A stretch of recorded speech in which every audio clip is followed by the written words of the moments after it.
Oke, selamat malam Bapak Ibu Saudara sekalian. Kita bersyukur boleh kembali bersama-sama dan malam ini kita sampai di pembahasan terakhir ya dari kitab Wahyu, yaitu Wahyu 21 dan 22, yaitu dengan tema langit dan bumi yang baru ya. Kita akan bersama-sama melihat bagian ini ya sebagai penutup dari Wahyu.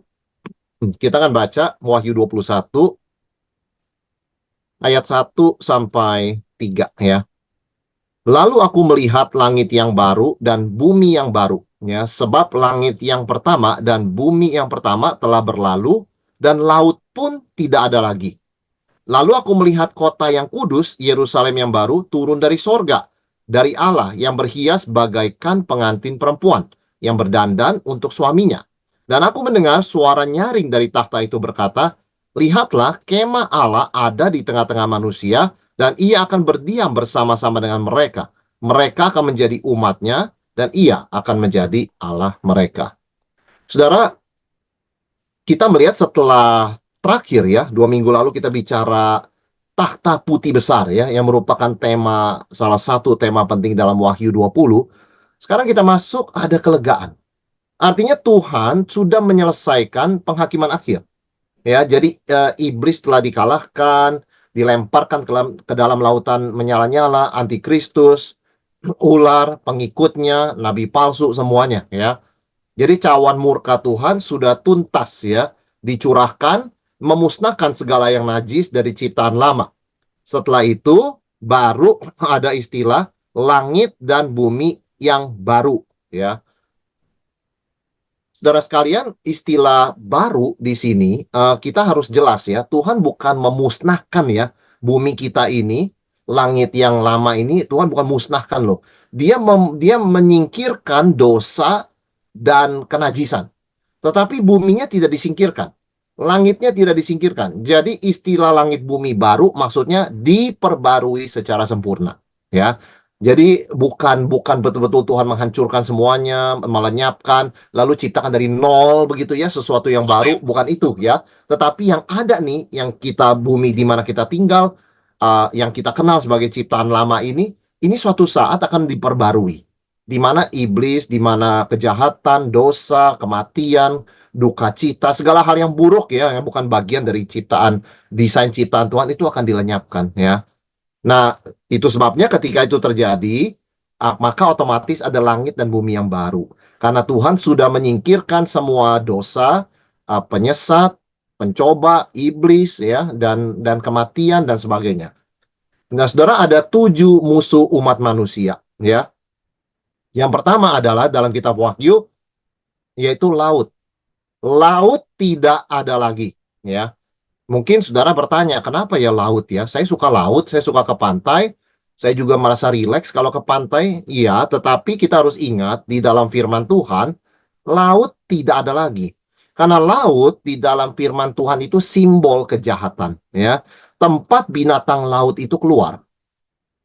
Nah, kita melihat Yesus itu meredakan angin ribut ya di danau. Ya, itu kan laut juga seperti itu ya. Eh, Yesus berjalan di atas air ya. Saudara, memang laut itu tempat yang indah ya. Dan Tuhan yang menciptakan begitu kan. Tetapi memang di dalam Wahyu ini kita melihat dan dalam budaya Yahudi, laut itu sesuatu yang menjadi simbol evil ya, dan sesuatu yang harus ditaklukkan. Sehingga nanti di langit bumi baru tidak ada lagi laut, yang ada lautan kaca begitu ya, bukan air, kaca ya. Dan kaca itu berkilau begitu ya, menyinarkan kemuliaan Tuhan. Jadi itu ciptaan baru. Nah, kemudian turun kota kudus. Ini berarti bukan Yerusalem lama. Yerusalem lama yang bangunkan Daud dan Salomo ya. Tetapi ini Yerusalem baru yang dibuat oleh tangan Tuhan ya. Kota Yerusalem baru turun dari sorga ke bumi ya. Di sini kita melihat langit bumi baru itu jadi satu. Ya, karena kita tahu kota Yerusalem adalah tempat Allah berdiam, tempat kita berdiam ya. Ini adalah rumah orang percaya pada kedatangan Yesus kedua kali ya. Jadi begini, kita seringkali berpikir saudara kita yang sudah mendahului kita begitu ya ke dalam kerajaan Bapa. Kita katakan sampai jumpa di kerajaan Bapa. Betul ya. Tetapi ingat itu bukan tujuan terakhir. Tujuan terakhir sampai jumpa di langit bumi baru. Ya di sini. Di sini saudara sekalian ya. Jadi sorga yang kita maksud dengan Firdaus nih, tempat orang-orang menantikan kedatangan Yesus dalam keadaan roh, ya, itu tempat sementara. Tempat finalnya, tempat kekalnya, ya ini bumi dan langit yang baru. Ya, jadi kita bukan pergi nun jauh ke sana loh ya. Kita cuma nunggu di sana. Nanti kita akan kembali lagi. Itu sebabnya reuni dengan orang yang kita kasihi, yang Tuhan sudah panggil, itu bukan reuni di satu tempat itu. Yang paling puncaknya adalah reuni di bumi ini. Ya. Jadi rencana Tuhan dari kejadian 1 dan 2 terlaksana. Tuhan menciptakan manusia untuk mendiami bumi. Jadi perhatikan, apa yang Yesus lakukan adalah menebus, memulihkan ciptaan yang sudah jatuh dalam dosa. Ya, jadi kita nggak kemana-mana, saudara sekalian. Kita tuh rumahnya di bumi ini. Di mana bumi dan langit jadi satu. Dalam kedatangan Yesus kedua kali. Karena kota Yerusalem yang kudus, buatan Allah, turun dari sorga. Ya, jadi rumah kita di sini. Ya ini sorga, ini bumi. Begitu loh ya, karena di sini Tuhan hadir. Dan yang lebih penting dikatakan di sini, Tuhan berkemah di tengah-tengah manusia, diam bersama-sama dengan mereka. Mereka jadi umatnya, ia akan jadi Allah mereka. Jadi betul-betul ya, dunia ini nih, satu saat ketika Yesus datang 2 kali, itu rumah kita. Di mana sorga dan bumi jadi satu ya. Tuhan pun tinggal di sini. Di tengah orang percaya ya. Dan tidak ada gap, tidak ada jarak ya. Kita bukan menengadah ke atas lagi, lihat Tuhan, seolah Tuhan masih jauh. Tuhan di tengah kita, betul-betul secara fisik. Ya, kenapa bisa dekat gitu sama Tuhan secara fisik? Karena memang kita sudah dikuduskan. Tidak ada lagi dosa, tidak ada lagi air mata, ya, tidak ada lagi kematian. Dan di situ ada musuh kedua dan ketujuh dikalahkan. Ayat 4. Dan ia akan menghapus segala air mata dari mata mereka, maut tidak akan ada lagi, dan tidak akan ada lagi perkabungan atau ratap tangis dan duka cita, sebab segala sesuatu yang lama itu sudah berlalu. Jadi musuh nomor 1 kan laut ya. Musuh nomor 2 itu sampai 7 air mata, maut, duka cita, tangisan, kesakitan, masa lalu. Semuanya hilang ya. Masa lalu di sini tentunya yang buruk ya saudara sekalian ya. Masa lalu bad memory, bitter memory begitu ya. Jadi kenangan buruk gitu ya. Itu nggak ada lagi ya. Kita hanya melihat yang baik, yang indah ya, rencana Tuhan yang sempurna ya. Kehadiran Tuhan mengalahkan semua kesedihan, penderitaan dan masa lalu. Karena betul-betul tidak ada jarak lagi ya. Tidak ada dosa yang memisahkan kita dari Tuhan. Relasi Allah dengan kita akan sangat dekat tanpa hambatan. Nah, ini yang namanya langit bumi baru ya. Bukan sekedar tempat yang diperbarui, kita nggak akan meninggal lagi, kita nggak akan sakit. Tapi betul-betul tidak ada jarak antara kita dengan Tuhan. Saking dekatnya ya, karena kita sudah disucikan dengan sempurna. Nah, di ayat yang kelima, saudara sekalian, dikatakan, lihatlah aku menjadikan, ia yang duduk di atas tahta itu berkata, lihatlah aku menjadikan segala sesuatu baru. Ya, ini kebaruan ini ditekankan ya. Dan firman-Nya, tuliskanlah karena segala perkataan ini adalah tepat dan benar. Semuanya telah terjadi, aku adalah Alfa dan Omega, yang awal dan yang akhir. Orang-orang yang haus akan kuberi minum dengan cuma-cuma dari mata air kehidupan. Jadi orang Kristen itu betul-betul sempurna jadi new creation. Ya, sekarang kita sudah new creation sih, begitu ya. Tetapi memang pada akhir zaman bukan cuma kita disempurnakan, the whole creation will be made new. Jadi seluruh ciptaan akan dibuat baru ya. Jadi perhatikan bahwa penebusan Yesus Kristus bukan cuma personal, bukan cuma individual. Oh, aku sudah disucikan oleh darah Yesus. Betul, tetapi itu bukan the goal. The goal adalah the whole creation disucikan oleh darah Yesus. Dan itu menantikan kedatangan Yesus kedua kali. Sehingga bumi ini nggak ada tempat bahaya lagi, nggak ada orang mati tenggelam lagi, nggak ada orang jatuh dari jurang lagi, nggak ada gempa bumi. Betul-betul semuanya sudah disucikan, dijadikan baru, ya. Sehingga betul-betul we feel at home, ya. Bumi ini bukan tempat asing, saudara sekalian ya. Tuhan bukan pribadi yang asing, ya. Karena segala yang lama sudah berlalu, semuanya sudah selesai, ya, sudah terjadi. Nah, ini artinya apa saudara sekalian? Bukti bahwa janji Tuhan itu setia dan benar ya. Jadi sekali lagi Wahyu menekankan yang Tuhan lakukan di sini sesuai perkataan Dia. Jadi bukan out of nowhere begitu ya. Oh, Tuhan merasa pengen bikin sesuatu yang baru. Enggak. Ini memang sesuai rencana Tuhan, tidak ada yang gagal, semuanya dieksekusi dilaksanakan sesuai firman-Nya. ya. Kemudian ini sama seperti Yesus berkata, "Sudah selesai." Itu kata yang digunakan demikian ya, artinya sudah terjadi ya. Nah, saudara sekalian, ini adalah bukti kedaulatan Allah atas sejarah ya, di mana Dia adalah Alfa dan Omega. Dia tahu, Dia menetapkan dari awal sampai akhir dan tidak ada yang meleset. Nah, di titik inilah kita betul-betul menikmati hidup kekal dalam kepenuhannya secara penuh ya. Sekarang ini kita sudah punya hidup kekal dalam bentuk jaminan. Ya, kita masih bergumul di dunia, kita masih bisa sakit, kita susah payah bekerja, kita bisa menangis, kita bisa berduka cita, tapi keselamatan kita ada jaminan, assurance ya. Tetapi nanti kita betul-betul mendapatkan buahnya secara full ketika langit dan bumi dan yang baru itu tiba. Ini artinya, saudara sekalian, Tuhan sudah memberikan satu jaminan ya, dan itu dia tidak akan meleset, oleh sebab rencana Tuhan tidak bisa gagal. Ayat 7 dikatakan, barang siapa menang, ia akan memperoleh semuanya ini, dan aku akan menjadi Allahnya, dan ia akan menjadi anakku. Ya, orang percaya akan hidup selamanya sebagai keluarga Tuhan di sorga, anak. Ya, sekarang kita juga anak Tuhan, tetapi belum dibikin publik begitu ya. Kita nggak bisa kemana-mana ngomong, saya anak Tuhan loh, saya anak Tuhan. Ya, orang masih skeptis, tapi nanti nggak ada yang bisa membantah. Karena memang kemuliaan kita memancarkan kemuliaan Kristus, ya. Sekarang ini belum nyata keadaan kita, kata Yohanes. Tapi waktu Yesus datang kedua kali, kita akan dimuliakan bersama dengan Dia. Nah, di situ seluruh ciptaan akan mengakui kita anak, ya. Kita diakui secara publik sebagai anak. Sekarang cuma Tuhan yang ngakuin kita anak, ya. Orang lain belum melihat begitu loh. Tapi nanti seluruh ciptaan mengakui. Artinya apa? Memang kita itu milik Tuhan, akan dikonfirm ya dan dipublikasikan di kedatangan Yesus. Nah, menarik sekali Wahyu 21 sambil bicara sesuatu yang baru dan bagus-bagus, mengingatkan kita di ayat yang ke-8 ya. Tetapi orang penakut, tidak percaya, orang keji, orang pembunuh, orang sundal, tukang sihir, penyembah berhala, pendusta, mereka akan mendapat bagian mereka dalam lautan yang menyala-nyala oleh api. Inilah kematian yang kedua. Saudara, sekali lagi, kondisi orang percaya kita di langit bumi baru itu akan dikontraskan dengan mereka yang di luar langit bumi baru. Ya, di antaranya dicatat di sini, saudara sekalian, penakut, tidak percaya, keji, pembunuh, sundal. Nah, mereka ini akan menderita selamanya di neraka. Ini yang disebut dengan kematian kedua, second death, ya, kematian yang kedua. Nah, saudara sekalian, jadi tuntas begitu ya. Wahyu 21 mengatakan Tuhan sudah menggenapi semuanya jadi baru. Tuhan tinggal bersama umatnya di bumi langit yang sudah disucikan ini. Tidak ada gap lagi, tidak ada air mata. Dan mereka yang tidak masuk di sini, mereka akan menderita selama-lamanya. Sekarang waktunya apa? Ya, kalau kita sudah menikmati semua, waktunya apa? Waktunya adalah pernikahan anak domba. Ya, ayat yang ke-9.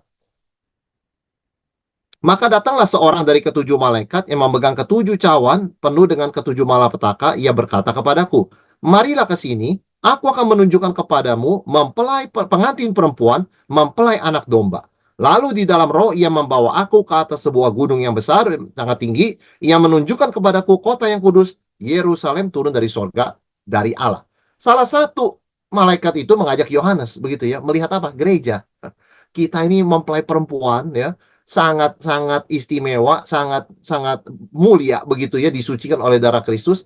Jadi tahap puncak new creation itu bukan sekedar saudara dan saya hidup kekal ya, menikmati hidup yang enak begitu ya, di mana ada Tuhan, tapi perjamuan kawin anak domba, di mana kita kesatuan kita dengan Kristus itu di-seal ya selama-lamanya, dirayakan. Nah, ini puncaknya loh sebetulnya ya. Puncak dari new creation adalah the wedding feast of the Lamb, perkawinan, perjamuan kawin anak domba. Nah, malaikat yang sama memperlihatkan penghakiman Babylon, memperlihatkan mempelai Kristus. Jadi beda. Yang itu kan disebutnya pelacur Babylon. Kalau yang ini mempelai pengantin perempuan Kristus. Sangat berbeda. Kalau itu kan berdosa, najis, hawa nafsu. Kalau ini suci, murni, bersih. Ya. Jadi itulah gereja, disucikan oleh darah Kristus sampai pada satu titik betul-betul sempurna sebagai mempelai atau pengantin perempuan Kristus. Saudara, di sini kita melihat siapa mempelai Kristus itu ya. Hamba Tuhan yang taat perintah Tuhan tanpa pilih-pilih, entah untuk penghakiman atau untuk berkat. Kita belajar dari malaikat ini ya. Dari mulut yang sama dia keluar penghakiman, dari mulut yang sama dia keluar kabar baik begitu. Kita belajar dari malaikat yang taat kepada Tuhan, apapun yang dipercayakan oleh Tuhan ya. Dan kalau kita melihat di sini, penghakiman atas dosa lebih dulu sebelum kedatangan kerajaan Allah secara full. Maksudnya, jadi dosa itu sudah diselesaikan masalahnya, baru pesta. Ya, jadi kira-kira kronologisnya seperti itu ya. Dosa dan kekudusan tidak ada bersama-sama dengan Tuhan, tidak bisa. Ya, jadi kalau mau betul-betul celebrate, merayakan kemenangan, kekudusan, itu dosa mesti ditutup dulu tuh ya. Dosa, iblis, antikristus itu mesti diakhiri begitu saudara sekalian. Baru bisa yang namanya perjamuan kawin anak domba. Jadi betul-betul ketika kita sampai ke titik ini, kita tahu dosa sudah masa lalu. It's done ya, tidak mungkin lagi ada bersama dengan kita. Nah, kemudian digambarkan saudara sekalian ya, gambaran selanjutnya ya. Seperti apa? Di ayat 11, kota itu ya Yerusalem yang turun dari sorga seperti apa? Cahayanya, kota itu penuh dengan kemuliaan Allah, cahayanya sama seperti permata yang indah, permata yaspis, jernih seperti kristal, temboknya besar lagi tinggi, pintu gerbangnya 12 buah, di atas pintu gerbang itu ada 12 malaikat, di atasnya tertulis nama 12 suku Israel. Sebelah timur 3 pintu gerbang, sebelah utara 3, sebelah selatan 3, sebelah barat 3 pintu gerbang. Tembok kota itu punya 12 batu dasar, dan di atasnya tertulis ke-12 nama ke-12 rasul anak domba itu. Dan ia berkata-kata dengan aku, mempunyai tongkat pengukur dari emas untuk mengukur kota itu, serta pintu-pintu gerbangnya dan temboknya. Saudara, kita melihat Yerusalem yang digambarkan ini kan produk sorga loh ya, bukan manusia. Lalu mulianya itu memang dari kemuliaan Tuhan ya. Kemuliaannya tidak ternilai dengan kehadiran Tuhan yang ada di dalamnya. Dikatakan di sini temboknya tinggi, artinya apa? Aman. Loh, mungkin saudara bertanya begitu ya. Musuh udah dikalahkan, kenapa temboknya masih tinggi? Yaitu gambaran wahyu. Mau mengatakan bahwa kita yang diam di langit bumi baru, di Yerusalem baru itu safe. Ya, kita itu safe begitu loh ya. Jadi gambaran tembok tinggi itu tuh simbolik begitu ya. Mau mengatakan bahwa nggak ada yang bisa nyakitin kita lagi. Kan seringkali ada pertanyaan, apakah kita bisa dicobai lagi, jatuh kedua kali, seperti Adam Hawa versi apa seri kedua? Nggak bisa. Karena di sini Wahyu menegaskan di dalam Wahyu 21 bahwa kota di mana kita akan tinggal itu absolutely safe. Nggak ada possibility pencobaan. Nggak ada kemungkinan mati. Nggak ada kemungkinan sakit. Nggak, no way. Tidak ada kemungkinan musuh. Satu, musuh sudah nggak ada. Yang kedua, kota itu temboknya tinggi. Jadi ini yang disebut dengan absolute safety, saudara sekalian, perfect safety. Nggak ada celah sedikit pun. Ya. Dikatakan ada 12 pintu gerbang. Di setiap pintu gerbang ada malaikat. Siapa bisa masuk? Sebenarnya nggak perlu. Tetapi begitu amannya. Saudara bisa merasa damai, kita bisa merasa damai, tentram, forever begitu ya. Sampai seperti itu digambarkannya ya. Dan nggak bisa sembarang orang masuk. Hanya orang yang diperkenan Tuhan ya. Dikatakan dalam ayat yang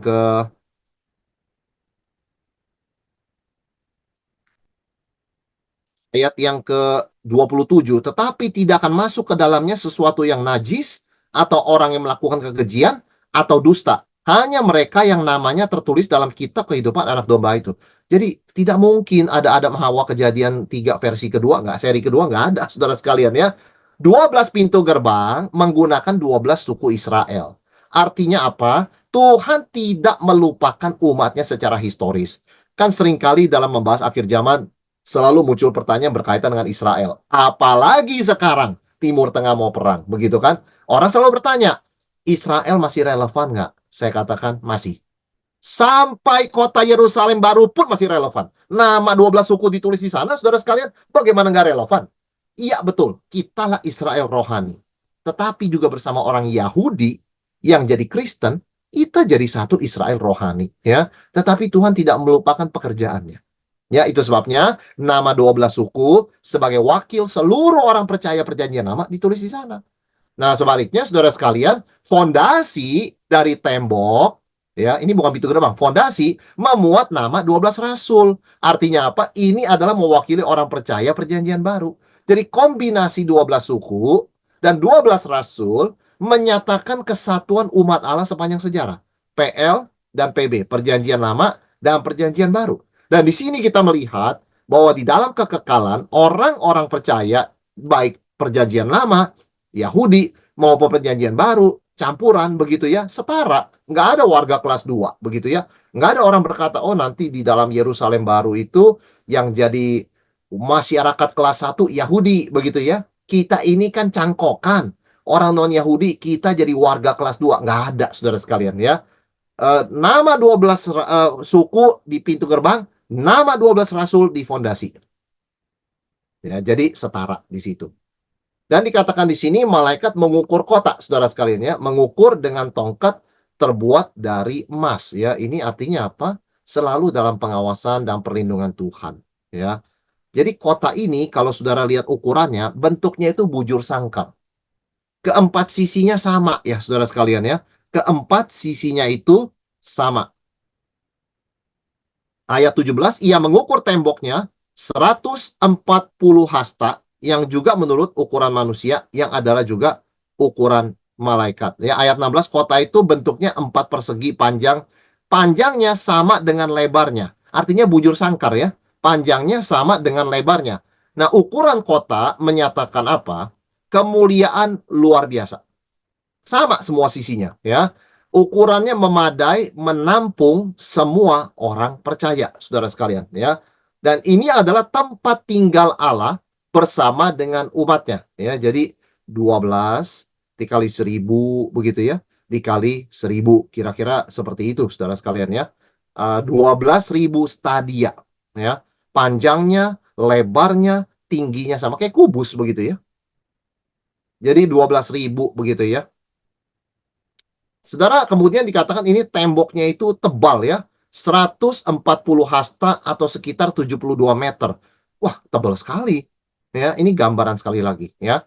Tembok menjadi batas, tetapi sebetulnya bukan perlindungan ya, karena nggak ada lagi musuh begitu loh. Tapi kalau orang bicara safety begitu ya, tembok 72 meter, saudara bisa bayangkan nggak? Saudara bisa bayangkan betapa tebalnya begitu ya. Nah, 144 memang merupakan 12 pangkat 2 ya. Sekali lagi 12 itu Israel ya. Nah, malaikat menggunakan standar perhitungan manusia untuk memberikan gambaran kepada kita betapa amannya kota itu, saudara sekalian. Lalu kita melihat bahan material ya. Tembok itu terbuat dari permata ayat 18 yaspis, kota itu dari emas tulen bagaikan kaca murni. Dasar tembok kota segala jenis permata. Dasar pertama batu yaspis, kedua batu nilam, ketiga batu mirah, keempat batu zamrud, kelima batu unam, dan seterusnya. Ya, artinya apa? Bahannya itu sangat-sangat mahal. Ya, bahan material kota kenapa mahal? Karena itu melambangkan kemuliaan Allah. Saudara, tembok terbuat dari yaspis ya. Itu menandakan bahan yang sangat solid, sangat tebal ya. Menandakan Tuhan itu perlindungan kita. Kota terbuat dari emas murni yang berkilau seperti kaca. Waduh, ini luar biasa ya. Emas itu bahan kota ya, bukan investasi lagi loh ya. Ini jadi bahan kotanya ya. Fondasi dihiasi berbagai batu berharga. Fondasi biasa pakai konkrit begitu ya, pakai semen begitu kan, pakai barang-barang yang nggak terlalu berharga. Tetapi di kota ini, kota yang kudus Yerusalem ini, fondasi pun pakai barang batu yang sangat berharga ya. Pintu gerbang terbuat dari mutiara. Saudara bayangkan, pintu gerbang besar terbuat dari mutiara. Jalan terbuat dari emas murni seperti kaca bening. Jadi kita akan injak-injak emas loh nanti. Ya, orang bilang emas itu bahan yang sangat berharga, betul sekali. Logam mulia, ya. Emas itu sebagai garansi ya, kalaupun suatu saat uang itu kehilangan nilainya, emas itu tetap bernilai, sangat berharga. Tetapi nanti kita injak emas, saudara sekalian ya. Itu tempat kita jalan. Jalannya terbuat dari emas murni. Jadi betapa, bayangkan ya, betapa mulianya kita, bahkan logam mulia yang paling mulia sekalipun pun kita injak begitu loh, ya. Nah, zaman itu, memang pada zaman itu, saudara sekalian, hanya raja yang bisa punya kaca bening ya, pada zaman Yohanes menulis. Jadi, sesuatu yang sangat luxury, sesuatu yang sangat mewah, itu jadi biasa. Jadi jalanan nanti di kota baru, di kota Yerusalem yang kudus itu, it's just, ya bahan biasa lah begitu ya. Bukan investasi yang super-super berharga, hanya beberapa orang bisa. Itu semua orang bisa nikmati, itu jadi barang biasa. Tapi mulia, saudara sekalian ya. Dan di sini artinya kita memang raja. Memerintah bersama dengan Kristus. Jalannya di atas batu bening ya, yang terbuat dari emas murni. kaca bening begitu ya. Menarik sekali saudara sekalian. Jadi ini gambarannya sangat mulia ya. Dan 22 ayat 23 juga sesuatu yang menarik. Aku tidak melihat bait suci di dalamnya, sebab Allah, Tuhan yang Maha Kuasa, adalah bait sucinya. Demikian juga anak domba itu. Dan kota itu tidak memerlukan matahari dan bulan untuk menyinarinya, sebab kemuliaan Allah meneranginya, dan anak domba itu lampunya. Luar biasa. Tidak perlu ada gedung bait Allah. Kenapa? Karena bait Allah adalah kehadiran Allah. Allah hadir bersama kita permanen. Ya nggak perlu bait. Apa artinya satu bangunan kalau Allah nggak hadir dalamnya? Seperti bait Allah di Yerusalem setelah kemuliaan Tuhan meninggalkan. Itu cuma gedung kosong. Yang penting adalah kehadiran Tuhan. Maka saudara sekalian, kita orang Kristen itu disebut bait Allah. Bait Roh Kudus. Kita itu, badan kita, diri kita lebih berharga dari gedung gereja manapun. Ya, jadi memang gedung gereja itu ya kita boleh katakan fungsinya seperti bait Allah. Tapi bait Allah sejati kan kehadiran Allah di dalam diri orang percaya. Yang nanti di dalam langit dan bumi yang baru adalah kita melihat kehadiran Tuhan ya di tengah-tengah umatnya. Nggak perlu ada gedung bait Allah lagi. Karena Allah adalah bait sucinya. Ya, demikian juga anak domba itu ya. Anak Allah dan anak domba adalah bait. Dan kita orang percaya bait Allah begitu ya. Jadi buat apa ada gedung bait Allah ya? Nanti ya. Kehadiran Tuhan memenuhi seluruh kota, bukan cuma satu lokasi seperti bait Allah di Yerusalem itu di satu kapling di seluruh kota. Tapi kalau di langit bumi baru, di Yerusalem yang baru, kehadiran Tuhan memenuhi semuanya. Seluruhnya itu bait. Jadi kita tinggal di kota kudus, di bait suci. Bukan gedung, kehadiran Tuhan. Ya. Jadi bahasanya macam-macam. Firdaus yang kekal, langit bumi baru, Yerusalem yang kudus, kemudian bait suci ya, dalam pengertian bukan gedung tapi kehadiran Tuhan.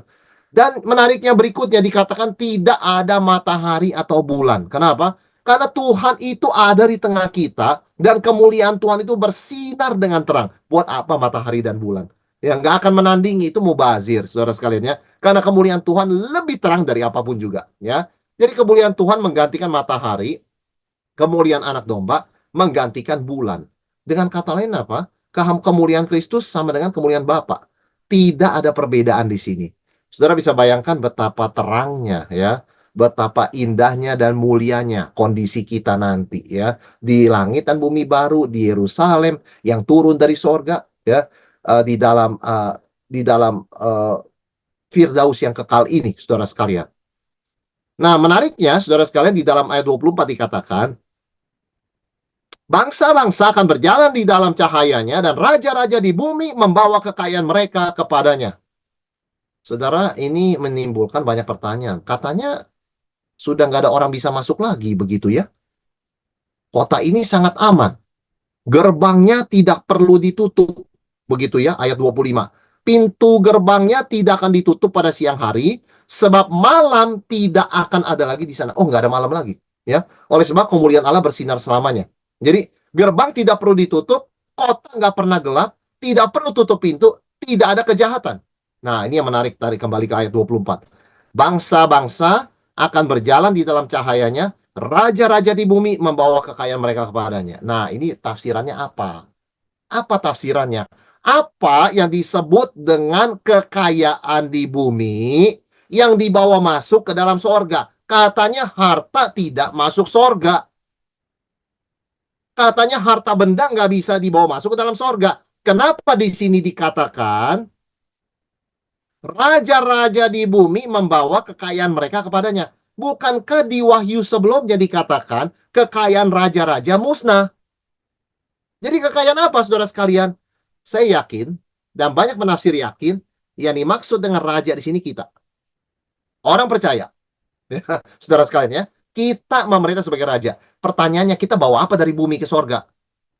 Ya, kita bawa kebenaran Allah, kita bawa pelayanan kita bawa hal-hal yang memang dari Tuhan, wahyu umum, yaitu artinya beberapa penafsir reform percaya akan ada musik klasik, ya, akan ada seni yang baik, ya, akan ada filsafat yang benar sesuai firman Tuhan, akan ada ilmu pengetahuan sesuai Alkitab yang akan dipersembahkan masuk selama-lamanya ke dalam kota Yerusalem yang kudus itu. Jadi ada orang berkata, nggak usah capek-capek belajar deh. Yang kita belajar itu akan berlalu. Saudara sekalian, kalau kita membaca dengan teliti ayat 24, kenapa dikatakan raja-raja di bumi membawa kekayaan kepadanya? Jadi enggak semua yang kita kerjakan di bumi itu sia-sia loh. Kalau itu sesuai dengan kebenaran firman Tuhan, itu punya dampak dan nilai kekal. Nah, memang ada perdebatan dalam hal ini. Dosen yang mengajar saya, Richard Mao, ya sebagai seorang reform juga, dia mengatakan, ya mungkin sekali musik klasik ada di sana yang bagus-bagus, begitu ya. Siapapun yang ngarang. Karena seluruh hal yang indah itu kan dari Tuhan. Mau siapapun manusianya. Apakah manusia masuk surga atau tidak, itu nggak relevan, begitu kan. Yang penting karyanya itu memang mencerminkan kemuliaan Tuhan, dan itu dari Tuhan kok, begitu ya. Jadi pasti itu kan bernilai kekal. Ya, tentu ada juga dosen atau teolog lain mengatakan, enggak lah, hal-hal begitu masa iya musik yang indah-indah masuk begitu. Saudara, kita tidak tahu persis. Tetapi kita tahu tidak ada yang kita kerjakan bagi Tuhan di dunia ini yang dengan jerih payah, dengan motivasi yang murni, itu akan sia-sia. Itu satu hal yang kita percaya, ya. Jadi tidak boleh orang Kristen anti intelektual, anti akademik, begitu ya, anti ilmu pengetahuan, anti perkembangan pendidikan, nggak boleh. Ya, oleh sebab hal-hal yang benar sesuai firman Tuhan, termasuk segala ilmu, filsafat, psikologi, ya, sosiologi, itu nggak boleh dihina. Itu ada mencerminkan kebenaran Tuhan dan punya nilai kekal. Ya, jadi ayat 24 ini harus menjadi catatan buat kita semua, ya. Nah, saudara sekalian, segala yang baik berasal dari Tuhan dan akan tinggal tetap forever di dalam Yerusalem baru. Jadi ada nilai kekal. Kadang-kadang ada orang-orang sekolah begitu ya. Dia mungkin susah payah sekolah, dia kesel disuruh hafal ini, hafal itu, dia mengatakan, saya sudah lulus, sudah buang aja itu ulangan, buang aja itu semua paper-paper begitu ya. Nggak kepake di sorga. Saudara, kita nggak bisa ngomong seperti itu. Segala yang benar, segala yang baik, bukan dari manusia, itu dari Tuhan. Cuma dititipkan kepada manusia, ya. Ada manusia yang baik titipkan, ada manusia yang nggak baik. Poinnya adalah itu milik Tuhan. Dan itu pasti selamanya akan kembali kepada Tuhan. Ya, sebab itu kita tidak boleh dualisme. Oh, kalau saya untuk gereja saya sungguh-sungguh. Tapi kalau untuk kerjaan saya, ya telat-telat dikit bolehlah. Kita harus melayani Tuhan di gereja sama betul-betul seriusnya dengan di luar gereja. Jangan juga melayani di luar gereja dalam pekerjaan kita serius, di gereja asal-asalan. Jangan juga di gereja serius, di luar asal-asalan. Karena Tuhan yang kita layani di gereja dengan Tuhan yang kita layani di luar gereja dalam dunia pekerjaan kita sama Tuhannya, ya. Jadi itu semua prinsipnya sama, saudara sekalian. Jadi dan kita percaya karena begitu amannya, nggak ada kisah kejatuhan kedua, nggak ada, saudara sekalian ya. Hanya yang kudus yang boleh masuk, ya. Dikatakan begini, kekayaan dan hormat bangsa-bangsa akan dibawa kepadanya. Apa artinya? Kembali seperti ayat 24.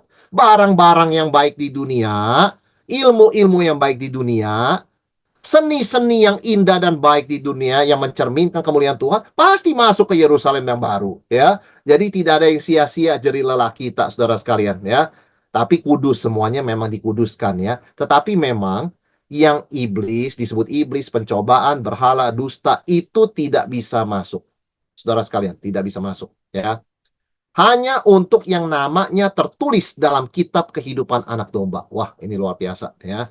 Jadi sudah jelas dari Wahyu 21 ya, gambaran seperti apa sih nantinya Yerusalem yang baru itu, kota yang kudus yang turun dari sorga, seperti apa setting kita tinggal dan hidup di sana, apa aja yang akan masuk, apa aja yang nggak mungkin masuk, begitu ya. Secara psikologi, spiritual, kita feel very safe.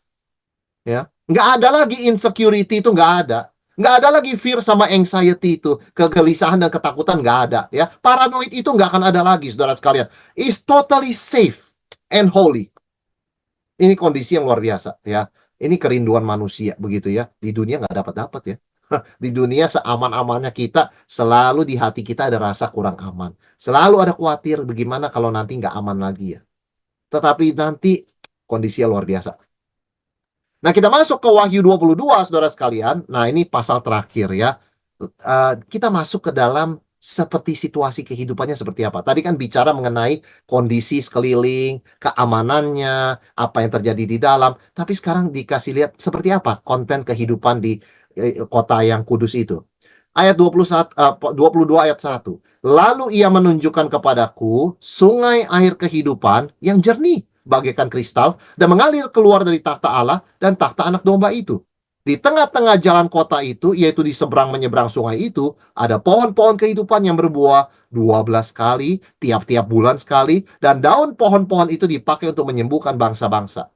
Saudara sekalian, di kota Kudus ada sungai air kehidupan, kalau minum hidup begitu ya, dan tidak akan haus lagi, mengalir dari takhta Allah nonstop begitu kan. Kemudian di sini kita melihat apa? Gambaran bahwa hidup kekal itu pemberian Tuhan. Ya, sungai yang mengalir ya. Sungai kehidupan itu adalah lambang hidup kekal mengalir dari takhta Allah. Berarti ini ajaran mengatakan bahwa hidup kekal itu adalah pemberian Tuhan, bukan hasil usaha manusia ya. Airnya jernih seperti kristal, menandakan ini suatu yang murni ya saudara sekalian. Nah, menariknya ada pohon kehidupan. Nah, ini kan seperti yang Kejadian 1 dan 2 ya. Ada pohon-pohon kehidupan. Saudara, makan buahnya itu membawa sukacita yang kekal ya. Dan berbuahnya konsisten sepanjang tahun, 12 kali panen loh gitu ya, dikatakan ya. Berbuahnya 12 kali panen. Jadi memakai kalender kita, sebenarnya kan di sorga nggak ada waktu lagi ya. Itu kan forever. Tapi menggunakan keterbatasan kita, itu artinya selalu berbuah. Ya. Jadi selalu berbuah sepanjang tahun dan setiap bulan ya. Daunnya begitu hebat menyembuhkan bangsa-bangsa. Mungkin pertanyaannya begini, emang ada orang sakit, Pak? Emang ada orang sakit, Pak, nanti di langit dan bumi yang baru? Katanya penyakit nggak ada lagi, begitu ya. Buat apa ada kesembuhan? Ini gambaran menggunakan keterbatasan bahasa manusia untuk mengatakan kita akan selalu sehat, kita akan selalu kuat, kita nggak akan kena penyakit, boro-boro mati. Nggak mungkin. It's just impossible. Nggak ada kematian lagi. Jadi Wahyu 22 ayat 1-2 mengatakan nggak mungkin lagi ada kejadian 3. Tidak mungkin. Karena sudah sampai ke pohon kehidupan. Nggak lagi pohon pengetahuan baik jahat. Kita udah mencapai puncak, nggak mungkin kita mengulang lagi, saudara sekalian ya. Ini adalah gambaran final yang sangat-sangat mulia dan nggak mungkin kita mundur ke belakang. Ya, tidak ada bandingannya. Nah, kemudian kita melihat ayat ketiga, maka tidak ada lagi laknat atau kutuk.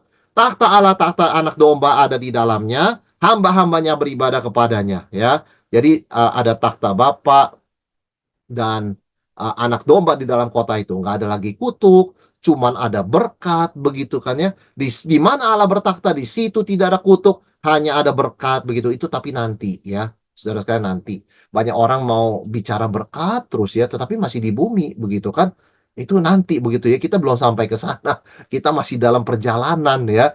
Jadi orang harus jelas juga bahwa di dalam dunia ini kita bergumul dengan penderitaan, dengan kesulitan, pergumulan ya.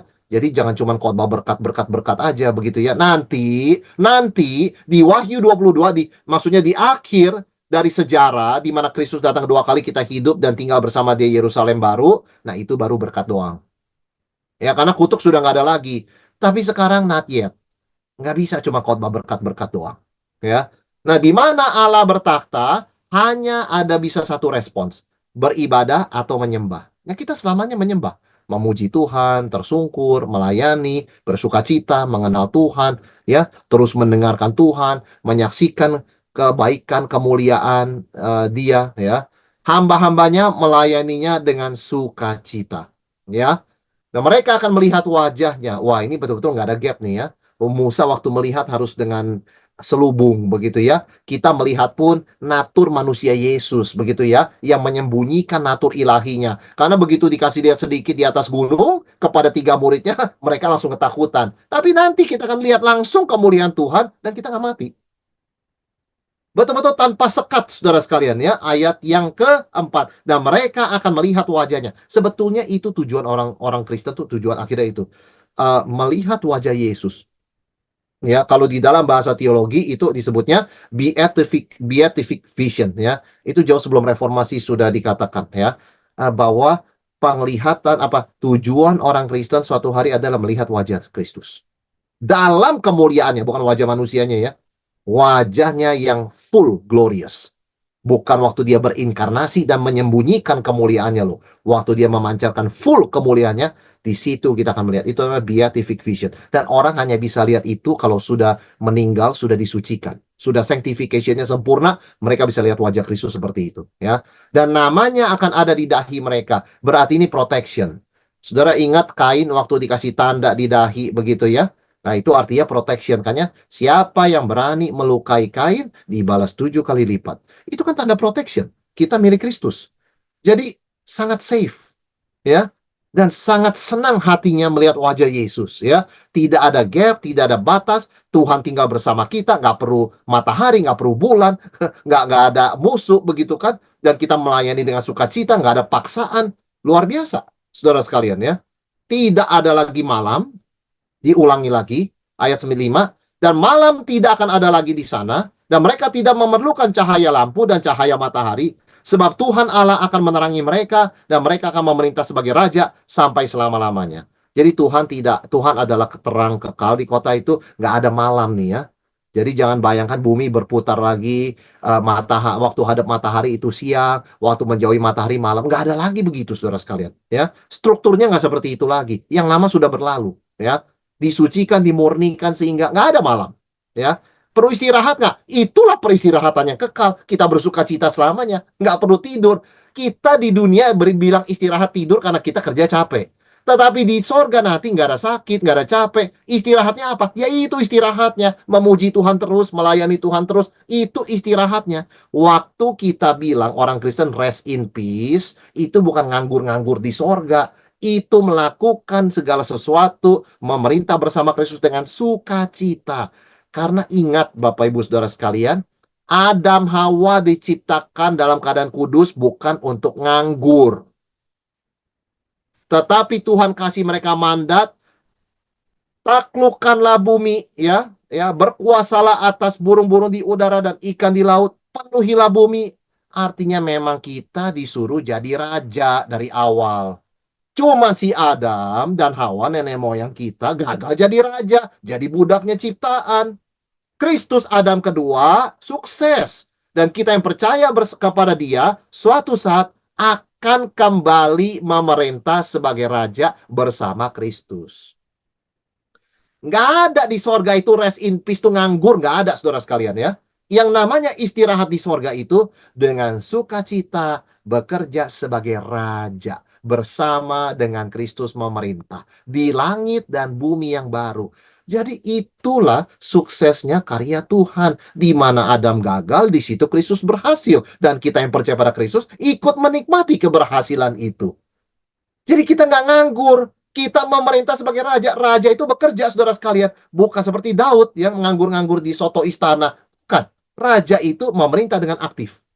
Dan itulah istirahatnya kita. Ya. Nah, ini kondisinya nanti. Jadi kalau kita tahu future-nya seperti ini, kita mulai adjust dong sekarang ya. Kita jangan males-males begitu ya. Jangan bukan saya katakan kita nggak boleh istirahat. Konsep istirahat itu bukannya kita bengong-bengong, saudara sekalian ya. Istirahat kita itu merenungkan Tuhan, merindukan wajahnya, begitu ya. Bertanya kepada dia, Tuhan apa yang bisa kulakukan untuk memuliakan namamu? Tuhan apa yang bisa kulakukan untuk melayanimu? Itu istirahatnya kita. Iya kan? Definisi istirahat kita masih diubah. Ya, bukannya kita itu tidak ngapa-ngapain, tetapi kita dengan sukacita dan damai melakukan segala sesuatu untuk kemuliaan nama Tuhan. Ya, that's resting. That's eternal rest. Itu namanya sabat yang kekal, istirahat yang kekal. Saudara, kemudian Yohanes berfokus kepada perkataan firman Tuhan. Ini yang penting, ya, karena buat apa diungkapkan begini semua orang kalau nggak beriman, ya. Jadi yang penting perkataan kitab. Lalu ia berkata kepadaku, ayat 6. Perkataan-perkataan ini tepat dan benar, dan Tuhan Allah yang memberi roh kepada para nabi telah mengutus malaikatnya untuk menunjukkan kepada hamba-hambanya apa yang harus segera terjadi. Ya, jadi firman Tuhan ini benar, termasuk semua nubuat di dalamnya. Segala yang tertulis akan terjadi, dan kita harus ingat dari sudut pandang Tuhan, segera. Ya, jadi artinya Tuhan tidak berlama-lama, sengaja berlama-lama, tetapi memang Tuhan sabar, tetapi bukan sengaja berlama-lama, saudara sekalian ya. Karena dalam konteks Tuhan udah urgent, ini akan segera dieksekusi, ya. Firman Tuhan dituliskan oleh saksi mata yang tidak berdusta, dia lihat dari sudut pandang Tuhan, ya. Dan firman Tuhan begitu berkuasa sampai Yohanes tersungkur, ayat 8. Ayat 7 dikatakan, sesungguhnya aku datang segera, berbahagialah orang yang menuruti perkataan nubuat kitab ini. Dan aku, Yohanes, akulah yang telah mendengar dan melihat semuanya itu. Dan setelah aku mendengar dan melihatnya, aku tersungkur di depan kaki malaikat yang telah menunjukkan semuanya itu kepadaku untuk menyembahnya. Tetapi ia berkata kepadaku, janganlah berbuat demikian. Aku adalah hamba sama seperti engkau dan saudara-saudaramu para nabi dan semua mereka yang menuruti segala perintah kitab ini. Sembahlah Allah. Saudara, dalam tersungkurnya, Yohanes berbuat seperti sujud kepada malaikat dan malaikat menolaknya. Kembali ya, ini kejadian berikutnya. Yohanes pernah melakukan ini dan ditegur oleh malaikat ya. Jadi, saudara sekalian, kita pegang firman Tuhan, apa yang kita pelajari? Kita pegang firman Tuhan itu semuanya, bukan sebagian ya. Kalau kita melihat di sini dikatakan semua yang sudah disampaikan. Yohanes nggak pilih-pilih, begitu ya. Yohanes percaya pada firman Tuhan, tapi dia lupa. Dia lupa aplikasikan ya, sampai dia tersungkur di hadapan malaikat. Itu kan salah, ya. Dan malaikat mengingatkan Yohanes akan firman Tuhan. Ciptaan tidak boleh disembah, hanya pencipta.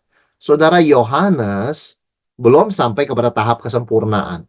Bahkan ketika dia menerima wahyu yang kudus dari Allah, dia masih bisa lupa, ya. Firman Tuhan itu kudus, tapi manusianya itu masih ada kelemahan, dan itu tidak mempengaruhi kualitas dan kebenaran firman Tuhan, ya. Karena itu kita belajar firman Tuhan harus terus-menerus dan keseluruhan, bukan setengah-setengah, dan harus terus-menerus diingatkan. Karena Rasul Yohanes yang luar biasa itu, yang menerima penglihatan langsung wahyu ini pun bisa lupa, apalagi kita, saudara sekalian, ya.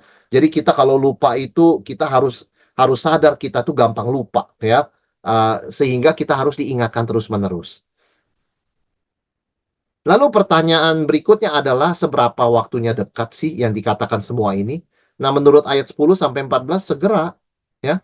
Lalu ia berkata kepadaku, jangan memeteraikan perkataan-perkataan nubuat kitab ini sebab waktunya sudah dekat. Jangan dikunci lagi ya. Barang siapa berbuat jahat, biarlah ia terus berbuat jahat. Barang siapa cemar, biarlah ia terus cemar. Barang siapa benar, biarlah ia terus berbuat kebenaran. Barang siapa kudus, biarlah ia terus menguduskan dirinya. Wah, ini apa saudara sekalian ya? Jadi jangan dimeteraikan lagi maksud Tuhan, nggak usah ditutupi. Tidak ada lagi rahasia. Wahyu itu harus dikhotbahkan. Ya, orang bereaksi serem, takut, itu nggak pusing ya. Tapi wahyu itu harus dikhotbahkan. Orang sudah saatnya mengetahui kebenaran, bukan terus-menerus ditutup-tutupi ya. Jadi jangan dimeteraikan kata Tuhan, jangan disembunyikan. Nubuat ini memang penting diberitakan sebagai peringatan karena masih ada waktu ya. Kamu mau di sisi yang mana? Di sisi langit bumi baru atau di neraka kekal? Begitu kan? Mau bersama Tuhan atau terpisah dari Tuhan?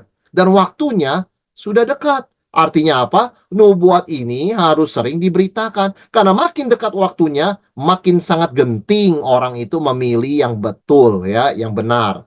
Dan saudara sekalian, menjelang kedatangan Yesus, menurut Wahyu dan juga menurut ayat-ayat lainnya, dia disuruh Alkitab, segala sesuatu jadi intensif ya, polarisasi. Yang buat cemar makin senang dengan kecemaran ya. Yang berbuat benar semakin sungguh-sungguh berbuat kebenaran ya. Jadi dengan kata lain, menuju akhir sejarah, menuju akhir zaman, nggak bisa lagi suam-suam kuku.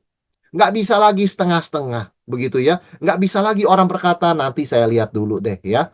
Saya kira semuanya ini ya Yesus benar, tapi yang lain juga nggak salah. Saudara, makin tidak memungkinkan punya sikap seperti itu.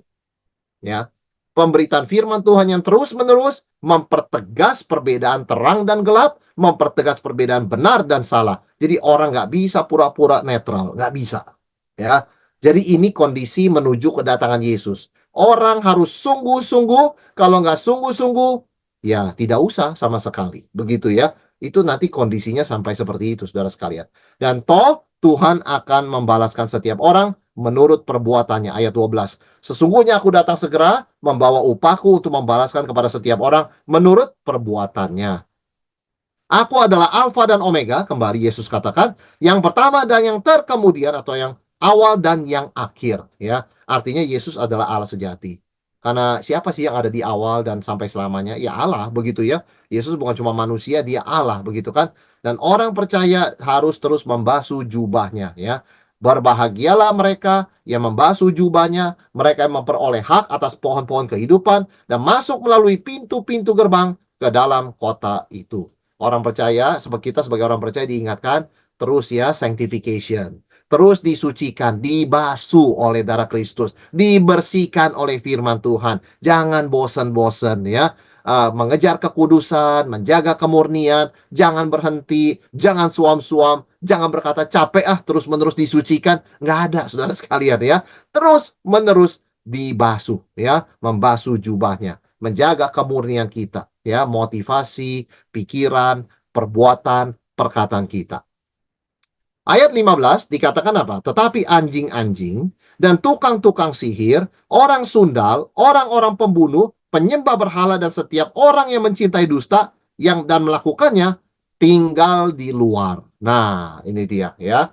Dengan kata lain ini gambaran bahwa mereka tidak akan enjoy, tidak akan menikmati sedikit pun ya dari kenikmatan dan sukacita kita. Di dunia ini katanya kalau ada orang super diberkati, sekitarnya kecipratan. Begitu ya, mengalir kepada mereka. Nggak, di sorga nggak begitu. Ya, di dalam langit bumi baru nggak begitu. Yang betul-betul di sorga berbahagia, fully happy. Nggak ada mencipratkan kepada mereka yang di luar sorga. Nggak ada. Ya, jadi betul-betul ini sangat kontras sekali antara mereka yang dalam kebahagiaan kekal dalam Kristus di Yerusalem surgawi dengan mereka yang di luarnya. Yaitu mereka yang mengeraskan hati seumur hidup dan terus hidup dalam dosa dan penyembahan berhala. Mereka akan dikeluarkan, mereka akan diasingkan ke tempat di mana tidak ada sukacita sedikit pun. Hanya ada ratap tangis dan kertak gigi. Dan di sini Yesus mengatakan diri sebagai apa, saudara sekalian? Ayat 16, Aku Yesus telah mengutus malaikatku untuk memberi kesaksian tentang semuanya ini kepadamu. Bagi jemaat-jemaat, aku adalah tunas, yaitu keturunan Daud dan bintang timur yang gilang gemilang. Saudara, Yesus menegaskan diri sebagai apa? Sebagai raja, ya, keturunan Daud, ya. Tunas keturunan Daud itu raja artinya, ya, karena Daud kan raja, ya. Anak Daud itu anak, ya, maksudnya anak sang raja maksudnya. Dan bintang timur yang gemilang. Saudara, istilah bintang timur itu kan seringkali dikaitkan dengan Lucifer begitu ya. Bintang timur, tapi sebetulnya bintang timur yang gemilang itu, the bright morning star itu Yesus, ya. Kalau bintang timur doang ya bisa Lucifer begitu ya. Tetapi ini bintang timur yang sejati, disebutnya ya bintang timur yang gilang gemilang begitu ya, nggak cuma bintang timur. Karena kalau bintang timur doang ya Lucifer, saudara sekalian ya. Kabar kesukaan tentang Yesus sang raja diberitakan oleh Roh Kudus dan oleh mempelai wanita, yaitu gereja. Roh dan pengantin perempuan itu berkata, marilah, come. Ya, barang siapa yang mendengarnya, marilah ia berkata, come, marilah. Dan barang siapa yang haus, hendaklah ia datang. Dan barang siapa yang mau, hendaklah ia mengambil air kehidupan dengan cuma-cuma. Saudara, marilah itu artinya apa? Artinya adalah bebas, begitu ya. Anytime, selama kita hidup, kita terus memberitakan kebenaran Kristus, mengajak orang datang kepadanya, memperoleh keselamatan. Saudara, waktu kita disuruh memberitakan Injil, menjadi saksi Tuhan, apa sih sebenarnya kita lakukan? Yang kita lakukan cuma ngajak orang kok, mengundang orang. Ya, datang, marilah. Itulah sebenarnya inti dari pemberitaan Injil itu ya, bukannya kamu begini. Saudara, intinya cuma come. Tuhan sudah sediakan semuanya. Tuhan menyediakan kasih, anugerahnya, pengampunannya, kesabarannya, ya, keselamatan, hidup kekal. Just come. Ya, itu undangan simpel sekali ya, menjadi saksi Kristus. Just come. Nah, saudara sekalian, kembali ada penutup peringatan. Yaitu apa? Aku bersaksi, ayat 18, kepada setiap orang yang mendengar perkataan-perkataan nubuat dari kitab ini. Jika seorang menambahkan sesuatu kepada perkataan ini, maka Allah akan menambahkan kepadanya malapetaka yang tertulis di dalam kitab ini. Jika seorang mengurangkan sesuatu dari perkataan-perkataan dan kitab nubuat ini, maka Allah akan mengambil bagiannya dari pohon kehidupan dan dari kota kudus seperti yang tertulis dalam kitab ini. Apa sih poinnya? Poinnya adalah firman Allah tidak boleh ditambah atau dikurangi. Kita nggak boleh menambah atau mengurangi, ya. Ini bukan surat pribadi atau buku manusia yang boleh diedit, ya. Menambah perkataan Tuhan, kalau itu dilakukan, maka Tuhan akan menambahkan malapetaka. Itu binasa. Jadi memang ada ajaran-ajaran yang menambahkan tradisi manusia yang berkontradiksi dengan firman Tuhan. Lalu mengklaim itu adalah Alkitab. Nah, itulah saudara sekalian ya, ajaran sesat, ya. Kemudian tidak boleh juga mengurangi perkataan. Karena Tuhan akan mengurangi, mengambil bagiannya dari pohon kehidupan. Jadi sama aja binasa itu ya. Jadi ada orang yang khotbahnya hanya berkat, begitu ya. Nggak pernah kasih peringatan, begitu kan. Itu kan ngurangin firman Tuhan. Ya. Ada orang hanya kasihnya kenikmatan di dalam Tuhan. Nggak pernah kasih tahu prinsip yang harus dihidupi. Itu kan nutupin firman Tuhan. Itu kan menyunat, memotong Alkitab.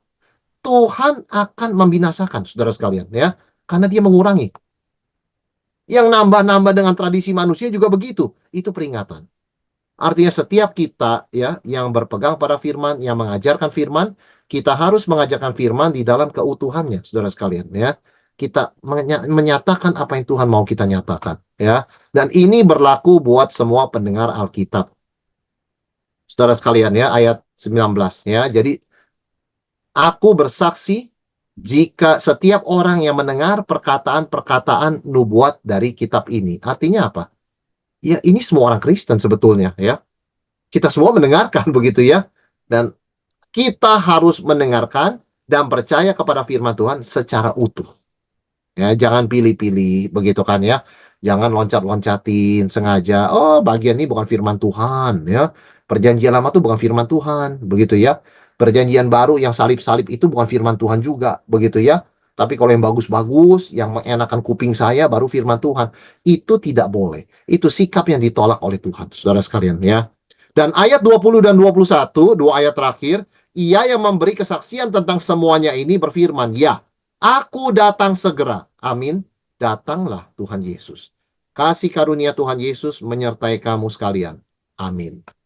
Saudara, Yesus menegaskan, segera dia akan datang. Sebetulnya orang seringkali bertanya begini, aduh dari dulu segera-segera terus, ya dari Wahyu ditulis, segera, tahun 100 Masehi segera, ya tahun 200 Masehi segera, ada pandemi segera, tahun 300, begitu ya. Ada perang salib tahun 1000 segera, kita 1000 tahun belum datang juga, begitu ya. Waktu ada wabah Black Plague begitu di Eropa ya, wabah sampar yang membunuh jutaan orang, katanya segera datang, kok masih belum?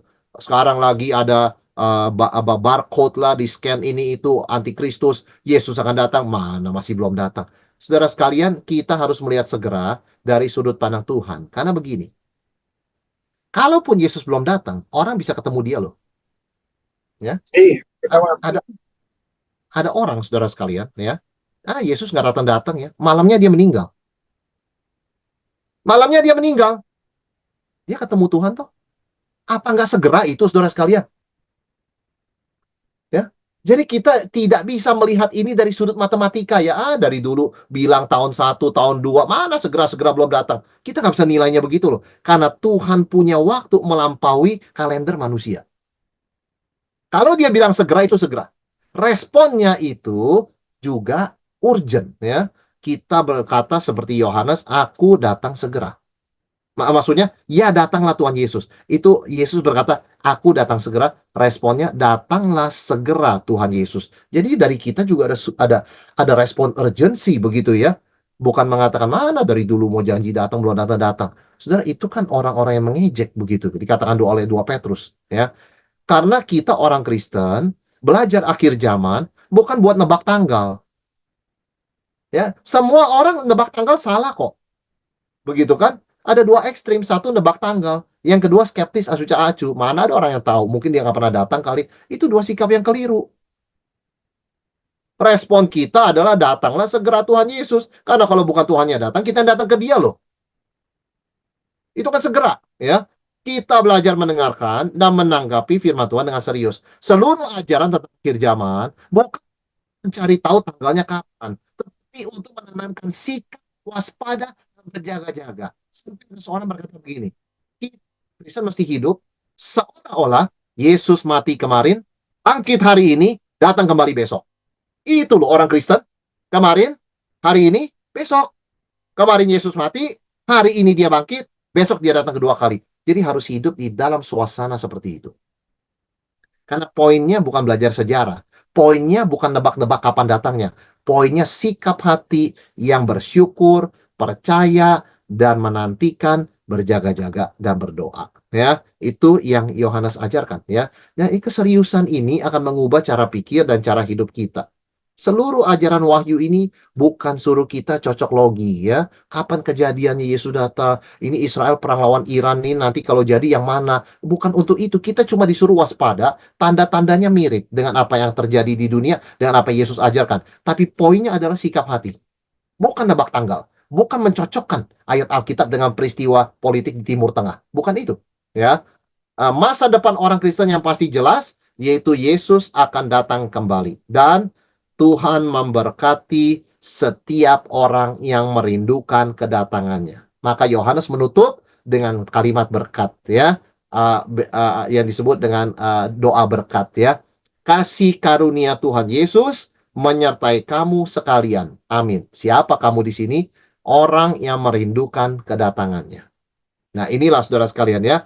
Jadi ini intisari dari seluruh kitab Wahyu, bukan suruh kita tebak-tebak tanggalnya, bukan suruh kita cocok-cocokin begitu ya, peristiwa di Timur Tengah ini cocoknya sama ayat mana, tetapi untuk menanamkan sikap serius dan urgent. Ya, Yesus mati kemarin, bangkit hari ini, dan datang kembali besok. Karena Yesus mati kemarin, saya harus ingat pengorbanannya, saya harus bersyukur dosa saya sudah diampuni. Karena dia bangkit hari ini, saya harus punya keyakinan dan pengharapan, seberapa sulit pun aku hari ini. Karena dia datang kembali besok, saya mesti punya pengharapan. Seputus asa pun situasi saya sekarang. Nah, itu kan orang Kristen, saudara sekalian. Dan ini merupakan spirit dari seluruh kitab Wahyu yang kita sudah bahas, pasal demi pasal, sampai pada titik ini kita boleh menyelesaikannya. Oke, saudara sekalian, demikian seluruh kitab Wahyu bagi kita semua. Dan saya kembalikan kepada Pak Henry ya, untuk waktu diskusi. Silakan, Pak.